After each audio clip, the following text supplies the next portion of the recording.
네, 아무튼 윤 대통령과 한동훈 위원장의 갈등이 수면 위로 드러난 이후 양측 모두 일단은 숨고르게 들어간 분위기입니다. 이 봉합 여부에 관심이 집중되고 있는 가운데 민주당에선 윤 대통령의 정치적 중립 의무 위반을 언급하면서 법적 조치를 예고하기도 했습니다. 윤 대통령의 멘토로 불려온 심평 변호사는 지금의 상황을 어떻게 진단하고 있는지 오늘은 심 변호사를 연결해서 직접 들어보겠습니다. 네, 변호사님 안녕하십니까? 십니까? 네, 안녕하십니까? 최근에 이제 SNS를 통해서 여러 이제 의견을 내고 계셨고 저희도 이제 YTN도 보도를 하고 있는데 거의 뜬 눈으로 밤을 지새웠다 이렇게 적혀 있더라고요. 어떤 생각 때문에 최근에 이렇게 잠도 못 주무시는 걸까요? 어, 우리가 말이죠. 그 네, 운동권 정부의 강한 구심력을 겨우 벗어나서 지금 이제 그 보수 정부가 그 출범을 했습니다. 네, 그래서 그 제대로 된 나라의 방향을 이제 그 겨우 잡기 시작했는데 더구나 그 총선이 얼마 앞으로 남지 않은 시점에서 분열의 양상을 보이니까 너무나 이 마음이 아프고 또 음, 심란하고 그래서 뭐 잠을 못 잤습니다. 최근에 어떤 갈등 국면에 대한 좀 걱정 때문에 잠을 못 주무셨다. 잠시 뒤에 여쭤보려고 했는데 자꾸 변호사님 옆으로 화면이 나가서 오늘 마침 두 사람이 화재 현장에서 만났거든요. 그 만남 지켜보셨을 텐데 뉴스 보셨습니까? 네네. 어떤 분위기였습니까? 뭐 두 분이 만나신 것은 상당히 좋은 일이고, 네. 그러나 그 만남 자체로 그쳐서는 안 되겠죠. 문제의 어떤 그 원인을 해결하는 좀 더 그 적극적인 조치들이 두 분 사이에서 좀 더 진척이 되어야 할 것으로 봅니다. 네. 사실은 순서대로 하면 여기까지 오게 된 과정을 먼저 여쭤봐야 되는데 화면이 나와서 제가 먼저 여쭤봤고요. 사실은 지금 열차를 타고 전용 열차를 타고 두 사람이 이제 서울로 올라온 것으로 알려지고 있고 이 자리에서 좀 어떤 얘기가 오갔는지는 좀 확인이 필요한데 워낙에 또 윤 대통령 스타일을 잘 아시니까 만약에 예측을 해본다면 대통령이 이 열차 안에서 한동훈 비대위원장에게 좀 어떤 얘기를 했을까요? 윤 대통령은 기본적으로 네. 뭐, 그 리더십이 아주 강한 리더십이죠. 네. 또 그리고 어, 저, 또 어떤 따뜻한 그런 측면이 있으니까 네. 두 분이 오래 만나서 이야기하면은 많은 오해가 풀리겠죠. 그러나 음. 그런 것을 막 또 더 나아가서 네. 이 정부의 그 기본적인 운영에 관한 대통령과 비대위원장 간의 어떤 합의점이 찾아지기를 바랄 뿐입니다. 알겠습니다. 이번 화재 현장 만남을 계기로 좀 봉합 갈등이 좀 봉합되기를 바란다는 말씀이시고 다시 좀 처음 얘기로 돌아와서 아무튼 이번에 갈등의 좀 표면적인 문제로는 공천 문제, 사천 문제로 좀 갈등이 촉발된 측면이 있지만 대체로 좀 얘기를 들어보면 김건희 여사 리스크가 본질이다 이런 게 중론이거든요. 자, 심평 변호사님께서는 뭐 법조인이시기도 하지만 명품 가방 수수 의혹을 어떻게 좀 보고 계십니까? 저는 말이죠. 이번 한분 비대위원장과의 그 갈등이 네, 물론 그 명품 뭐 파우치인가 뭐 그 문제와도 관련이 있습니다만은 예, 좀 다른 측면도 있다고 들었습니다. 네, 우선 그 명품 파우치에 관해서 보자면은 우리가 그 편견을 빼고 객관적인 시각으로 이 문제를 바라보면은 이것은 분명한 정치 공작이죠. 어, 우선 최 목사가 네. 김 여사의 그 선친과의 인연을 강조하면서 의도적으로 접근을 했고 음, 또 이 파우치를 구매한 것은 서울의 소리책에서 돈을 냈다고 합니다. 네. 그리고 이 시계에 도청 장치를 달아서 음, 도청을 했다는 것은 네. 이런 것은 뭐 저는 이런 기기가 있다는 것조차도 모르는데 음, 아주 전문적인 그런 자기들 지식을 발휘해서 그렇겠죠. 그리고 이 파우치를 전달하고 나서 한 1년 가까이, 1년 이상 네. 김 여사가 그 파우치를 들고 노느냐 그것을 그 세심하게 살피다가 결국 그것을 사용을 안 하니까 이 사건을 터뜨린 거 아닙니까? 네. 이런 전반적인 과정으로 봐서 이것은 음, 너무나 비열하고 더러운 정치 공작입니다. 음, 그 점을 저는 꼭 시청자들께서 네. 국민들께서 이해를 해 주셨으면 합니다. 아, 그러니까 그 취재 방식이나 취재 윤리에 대한 좀 문제 제기는 하고 싶으시다는 게 변호사님 생각인데, 다만 이번 그 사안을 둘러싸고 김 여사 이슈 관련해서 이제 대응에 대해서 한동훈 위원장과 대통령실 이견이 있었고, 또 하나 여권 내부에서도 말씀하신 그 취재 윤리 문제와는 좀 별도로 김건희 여사가 사과해야 된다, 최소한 과정에 대한 좀 해명은 좀 있어야 된다는 게 총선을 앞두고 있기 때문에 그런 의견들이 나오고 있거든요. 이 선생님께서 말씀하시기를 뭐 네, 취재윤리 위반 뭐 그런 정도로 보시는데 네, 저는 이것은 그 취재윤리가 아닙니다. 네, 이것은 그 대단히 비열한 정치 공작입니다. 그 본질을 저 한동훈 비대위원장도 네. 좀 더 확실히 그 인식을 하는 것이 그 이 문제를 해결하는 그 전제가 되지 않을까 생각합니다. 예. 제 질문은 거기에 대한 변호사님 생각은 잘 알겠고요.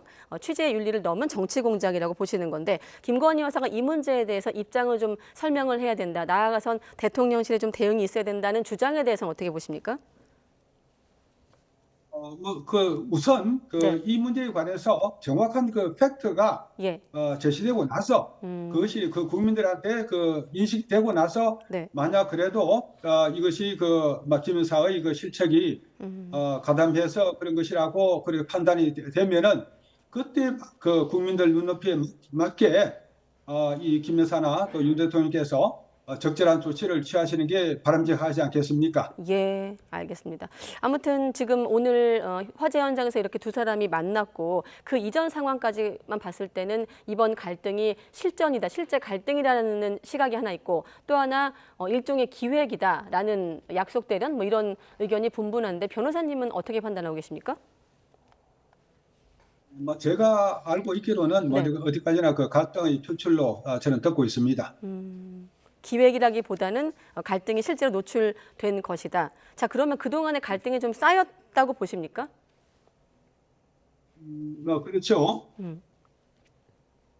예, 이 갈등의 근본에 있는 것은 한동훈 비대위원장이 물론 자기는 선의로 그렇게 네, 했다고 봅니다만은 한동훈 비대위원장을 중심으로 해서 또 많은 지지 세력이 모이고 하면서 의도치 않게 과도한 대선 행보를 하지 않았나 이런 점에 관해서 네, 좀 듣고 있고요. 예, 어, 예, 여하튼 이런 미래 권력이 예. 현재 권력에 대항하는 대립하는 그런 형세가 조성이 된 거죠. 아, 여기에 관해서 현재 권력은 불만을 가질 수밖에 없고 또 그것이 과도하게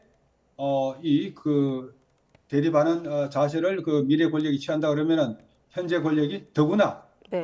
임기가 2년 이상 남은 3년 이상 남은 대통령으로서 그것을 용납하기는 쉽지 않지 않겠습니까? 그러니까 한동훈 위원장의 과도한 대선 대응이 있었다고 보시는 거고, 미래의 권력과 현재 권력이 총선을 앞두고 충돌한 것이 노출된 것이라고 말씀을 하신 걸로 이해를 하면 되겠습니까? 그렇게 봅니다. 네. 또 하나 다른 이제 그래서 봤는데, 변호사님께서 한동훈 위원장을 향해서 중도 확장성이 미약하다고 언급을 하셨거든요. 그래서 사퇴해야 된다. 어떤 의미인가요? 예, 중도 확장성이 한계가 있다라고 말씀하셨거든요. 한동훈 위원장을 향해서. 중대한 화자가 있다고요? 중도 확장성. 네. 중도 예, 확장성 예. 죄송합니다. 네네. 아, 한동훈 위원장이 여러 가지 또 훌륭한 점이 많습니다만은 네. 지금 한동훈 위원장이 취임하기 전에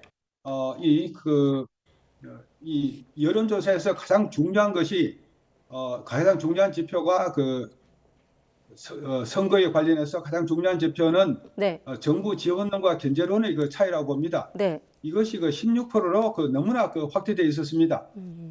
이 갤럽의 한국 갤럽의 여론조사 결과에 의하면 그렇습니다. 네. 이것이 한동훈 장관이 취임하시고 나서 3주가 지났음에도 불구하고 이 격차가 전혀 그대로 있었습니다. 이런 걸로 봐서 네. 한동훈 장관에 대한 아주 열렬한 팬덤 현상이라든가 또는 셀럽 효과 이런 것들이 네. 이 강성 지지층 안의 한 30% 정도 되는 강성 지지층 안의 그런 열렬한 찬성이 아니었던가 이런 점에서 네. 한동훈 위원장이 갖는 어, 중도 확장성의 한계가 분명하지 않을까 생각합니다. 어, 이것은 한동훈 위원장이 취임할 당시에 많은 분들이 우려했던 것이기도 하죠. 그러니까 지금 말씀하신 부분은 한동훈 위원장이 비대위원장 출범하고 나서 강성 지지층한테만 이른바 셀럽으로서 호소했다는 측면이 좀 아쉽기 때문에 중도 확장성이 미약하다라고는 말씀으로 들리는데, 만약에 그러면 한동훈 위원장이 아니라면 여당 총선을 왜냐하면 변호사님께서 다른 인물이 필요하다고 언급을 하셨기 때문에, 그럼 지금 이 시점에서 누가 필요하다고 보십니까? 한동훈 위원장이 네. 아까 말씀드렸다시피 많은 장점을 가졌는데 네. 한동훈 위원장은 검사 출신으로서 아직 충분한 정치인으로서의 경험을 쌓지 못했습니다. 예. 그런 분이 이 중도 확장성의 한계를 극복하기 위해서는 좀 더 다른 분의 조력이 꼭 필요하다고 봅니다. 조력이라고 하면 어떤 역할일까요? 이를테면 선거 국면인데. 저로서는 공동 비대위원장을 한 분을 더 세운다든지 이건 저희 극히 개인적인 의견입니다. 공동 그렇지 않으면은 비대위원장. 예. 예, 아니면은 네. 선거대책위원장을 중도 확장성을 가진 분으로 임명을 해서 위촉을 해서 보완하면은 되지 않을까 하는 그런 생각을 해봤는데 네. 그건 저희 너무나 개인적인 의견이라서 좀 예. 그렇습니다. 네, 신 변호사님의 개인 의견을 전제로 일단은 공동 비대위원장을 세우는 방안이 하나 있고, 또 선관위원장이라고 하셨나요?